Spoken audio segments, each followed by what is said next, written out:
আমরা এখন অবস্থান করছি চুটলিয়া মোড়।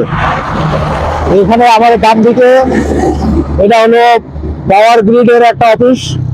সূর্য ডুবুডুবু অবস্থা। আমরা এই পড়ন্ত বিকেলে আমরা এখানে আসছি এই 6 লেনের যে কার্যক্রম সেটা সচক্ষে দেখার জন্য। আমরা এখানে দাঁড়িয়ে আছি খুব একটা বিপজ্জনক জায়গায়, নিচেই অনেক গহীন একটা জায়গা দেখা যাচ্ছে।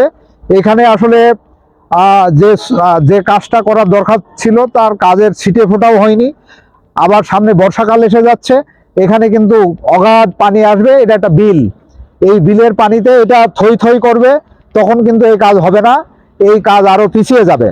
আমরা এই জায়গায় দাঁড়িয়ে আমরা মনে করছি যে এখানে যে রাস্তা যে 6 লেন হবে, সেই 6 লেনের কাজটা অতি দ্রুত হওয়া দরকার। তা না হলে মানুষের এই যে ভোগান্তি মানুষ পোহাচ্ছে সেটা আসলে অবর্ণনীয়। এখানে ছোট খাটো যানবাহন যাচ্ছে, এখানে অ্যাক্সিডেন্ট হচ্ছে। আপনারা খেয়াল করেন, এই জায়গায় খেয়াল করেন, এই যে রাস্তা উঁচু নিচু হয়ে গেছে, এখান থেকে এর সংস্কার হয়নি। এটা মানুষের জন্য খুব বিপজ্জনক। এই বর্ষাকাল আসলে এটা আরো বিপজ্জনক হবে।